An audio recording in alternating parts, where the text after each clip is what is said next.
Sa pagdiriwang naman ng bayan ng Parang ng kanilang ika-79 founding anniversary, binigyang diin ni UPAPRO Secretary Mel Senen Sarmiento na ang tunay na sukatan ng kapayapaan ay ang pag-unlad ng komunidad at pagbabago sa buhay ng mga mamamayan.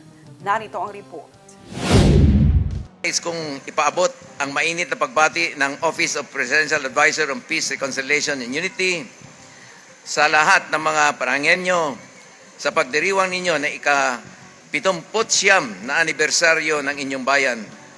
Happy anniversary po sa inyong lahat. Over the last 79 years, the municipality of Parang has proven that its greatest strength lies not only in its rich agricultural lands, its strategic location, or its proud status as the future seat of the Barm Regional Government. More importantly, it lies in the indomitable spirit of its people. Ayon kay Sarmiento, hindi lamang kawalan ng armadong tunggalian ang sukatan ng kapayapaan. Dapat itong makita sa oportunidad, ekonomiya at kalidad ng buhay ng mga mamamayan. In UPAPRO, we believe the true measure of peace is not only putting an end to armed conflict and signing peace agreements. Peace is best measured by the growth experienced by communities, the opportunities that a stronger economy creates, and the lives that are changed for the better. Kaya ang battle cry ng aming ahensya ay creating shared value. Sa madaling salita, aanhin ang magandang kalsada, aanhin ang magandang istruktura. Kung gutom ang tao, kailangan pag gumaganda ang mga istrukturang atin nakikita, gumaganda rin ang buhay ng bawat mamayan sa Bangsamoro.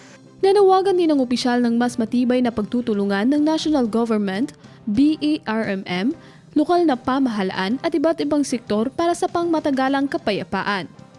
It is through strong collaboration among local government, the regional government and national government agencies, traditional and religious leaders, civil society organizations, the private sector, women, youth, and indigenous peoples that we can achieve a just and lasting peace.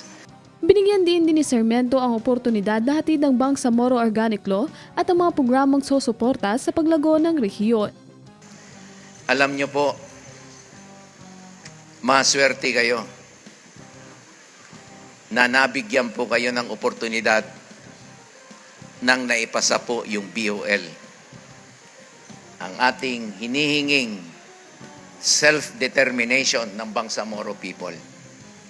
Maswerte po kayo na naipasa ito, na maswerte na labas sa 40%, may 5% na block grant na automatically appropriated, automatically released para sa Bangsamoro region. Kaya maswerte po kayo. Para kay Sarmiento, malaki ang potensyal ng Parang bilang magiging sentro ng pamahalaang rehiyon ng BARMM. Kaya nang nandito ako na nakaraang araw, nang linons po yung Bangsamoro Government Center, ang BGC, sa Moro Global Metropolis na ating hinahangad na makamit. Pag nakamit po yun,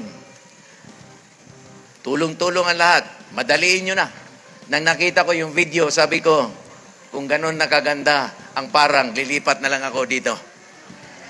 Kaya, pwedeng mangyari yan. Basta lahat, kikilos at tututulong at tumutulong. Sa huli, hinikayat ni Sarmiento ang mga Paranggenyo na ipagpatuloy ang pagkakaisa at aktibong pakikilahok sa pamamahala bilang susi sa kapayapaan at pag-unlad. Nakakatuwa kanina ang parada dahil nakita ko lahat ng sektor organisado.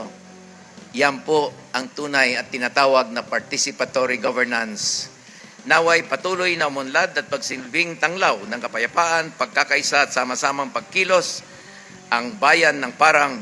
Once again, congratulations on your 79th founding anniversary.